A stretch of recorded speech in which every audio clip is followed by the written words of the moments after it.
Welcome to 99 TV legal. నేను Lakshmi. Acid దాడుల కేసులకు సంబంధించి సుప్రీంకోర్టు ఇటీవల కీలక వ్యాఖ్యలు చేసింది. సమాజాన్ని కుదిపివేసేంత తీవ్రమైన ఈ తరహా నేరాలలో బాధితులకు ఇప్పటివరకు ఇస్తున్న పరిహారం ఏ మాత్రం సరిపోదని స్పష్టం చేసింది. యాసిడ్ దాడికి పాల్పడిన నిందితుల ఆస్తులన్నింటినీ వేలం వేసి ఆ మొత్తాన్ని బాధితులకు పరిహారంగా ఎందుకు ఇవ్వకూడదని కోర్టు ప్రశ్నించింది. ఈ వ్యాఖ్యలు దేశవ్యాప్తంగా పెద్ద చర్చకు దారితీశాయి. యాసిడ్ దాడి బాధితురాలు బ్రేవ్ స్క్రోల్స్ ఫౌండేషన్ అనే స్వచ్ఛంద సంస్థ వ్యవస్థాపకురాలైన షహీన్ మాలిక్ సుప్రీంకోర్టులో పిటిషన్ దాఖలు చేయడంతో ఈ అంశం మరొకసారి న్యాయస్థాన దృష్టికి వచ్చింది. బలవంతంగా యాసిడ్ తాగించిన ఘటనల్లో బాధితులకు తగిన పరిహారం, వైద్య సంరక్షణ, పునరావాసం వంటి సదుపాయాలు కల్పించేలా కేంద్ర రాష్ట్ర ప్రభుత్వాలకు స్పష్టమైన ఆదేశాలు ఇవ్వాలని ఆమె కోరారు. యాసిడ్ దాడుల వల్ల బాధితులు జీవితాంతం భౌతికంగా మాత్రమే కాకుండా మానసికంగా కూడా తీవ్రమైన బాధ అనుభవిస్తున్నారని ఆమె తన పిటిషన్లో వివరించారు. ఈ పిటిషన్ పై విచారణ జరిపిన ప్రధాన న్యాయమూర్తి జస్టిస్ సూర్యకాంత్ ఆధ్వర్యంలోని త్రిసభ్య ధర్మాసనం పలు కీలక వ్యాఖ్యలు చేసింది. ప్రస్తుతం యాసిడ్ దాడి బాధితులకు ప్రభుత్వం ఇచ్చే 3 లక్షల రూపాయల పరిహారం దీర్ఘకాలిక చికిత్సకు, పునరావాసానికి ఏ మాత్రం సరిపోదని కోర్టు స్పష్టం చేసింది. యాసిడ్ దాడి అనేది సాధారణ నేరం కాదని, ఇది బాధితుల జీవితాన్ని పూర్తిగా నాశనం చేసే క్రూరమైన నేరమని పేర్కొంది. ఒక వ్యక్తి ముఖం, శరీరం శాశ్వతంగా వికృతమవ్వడం మాత్రమే కాదు, ఆ వ్యక్తి భవిష్యత్తు ఆశలు, ఉద్యోగ అవకాశాలు, సామాజిక జీవితం అన్నీ కూడా దెబ్బతింటాయని కోర్టు వ్యాఖ్యానించింది. ఇలాంటి క్రూరమైన నేరాలకు పాల్పడే వారిపై అసాధారణ రీతిలో కఠిన శిక్షలు విధించవలసిన అవసరం ఉందని ధర్మాసనం స్పష్టం చేసింది. వరకట్నం, హత్య కేసుల తరహాలోనే యాసిడ్ దాడి కేసులను కూడా చూడాలని, వీటిని అత్యంత తీవ్రమైన నేరాలుగా పరిగణించాలని పేర్కొంది. నిందితులకు శిక్ష విధించేటప్పుడు సంస్కరణ సూత్రాలకు అవకాశం లేదని, అంటే వీటిలో కరుణ లేదా సడలింపులకు తావు ఇవ్వకూడదని కోర్టు అభిప్రాయపడింది. యాసిడ్ దాడుల విషయంలో మరో కీలక అంశం ఏమిటంటే బాధితులకు అందుతున్న పునరావాస కార్యక్రమాల స్థితి.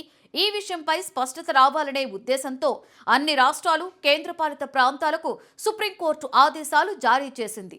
ఏడాది వారీగా యాసిడ్ దాడి కేసుల సంఖ్య, అవి ప్రస్తుతం కోర్టుల్లో ఏ స్థాయిలో ఉన్నాయి, బాధితుల కోసం చేపట్టిన పునరావాస కార్యక్రమాలు ఏమిటి వంటి పూర్తి వివరాలను సమర్పించాలని ఆదేశించింది. అంతేకాదు బలవంతంగా యాసిడ్ తాగించిన ఘటనల వివరాలు కూడా ఇవ్వాలి అని సూచించింది.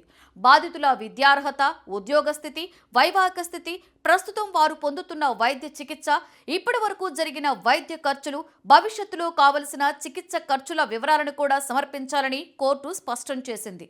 ఈ వివరాలన్నీ కూడా 4 వారాల్లోగా సమర్పించాలని అన్ని రాష్ట్ర ప్రభుత్వాలకు ఆదేశాలు ఇచ్చింది.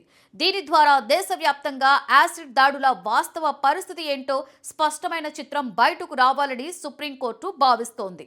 యాసిడ్ దాడుల కేసుల్లో నిందితులకు మరింత కఠిన శిక్షలు పడేలా, అవసరమైతే చట్టాలలో సవరణలు చేయాలని కూడా కేంద్ర ప్రభుత్వానికి సుప్రీంకోర్టు సూచించింది.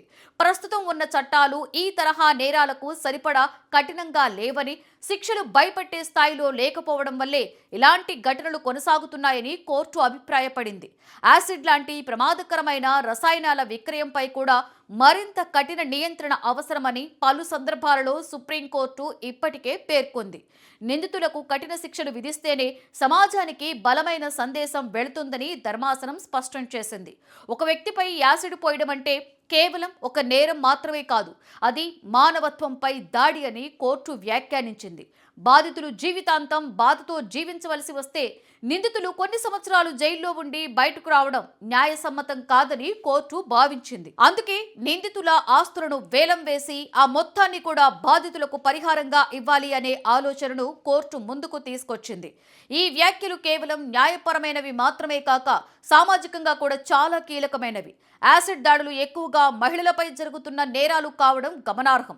ప్రేమను తిరస్కరించడమో, పెళ్లికి ఒప్పుకోకపోవడమో, కుటుంబ వివాదాల కారణంగానో ఈ తరహా దాడులు జరుగుతున్నాయి. దీనివల్ల బాధిత మహిళలు శారీరకంగా మాత్రమే కాకుండా మానసికంగా కూడా తీవ్రంగా నలిగిపోతున్నారు. చాలా మంది సమాజంలోకి రావడానికి కూడా భయపడుతున్నారు. ఉద్యోగాలను కోల్పోతున్నారు. కుటుంబ జీవితం కూడా నాశనమైపోతుంది. అందుకే యాసిడ్ దాడులపై సుప్రీంకోర్టు చేసిన వ్యాఖ్యలు భవిష్యత్తులో చట్టాలు మరింత కఠినంగా మారేందుకు దోహదపడే అవకాశం ఉంది. బాధితులకు ఎక్కువ పరిహారం, మెరుగైన వైద్య సదుపాయాలు, సమగ్ర పునరావాసం కల్పించడమే కాకుండా నిందితులకు భయపడే స్థాయిలో శిక్షలు విధిస్తేనే ఈ నేరాలు తగ్గుతాయని నిపుణులు కూడా అభిప్రాయపడుతున్నారు. సమాజం మొత్తంగా ఈ అంశంపై సీరియస్ గా ఆలోచించవలసిన అవసరం ఉందని, యాసిడ్ దాడులను కేవలం వ్యక్తిగత సమస్యగా కాకుండా దేశవ్యాప్తంగా ఎదుర్కొంటున్న సామాజిక సమస్యగా చూడవలసిన సమయం వచ్చిందని సుప్రీంకోర్టు వ్యాఖ్యలు స్పష్టంగా తెలియజేస్తున్నాయి.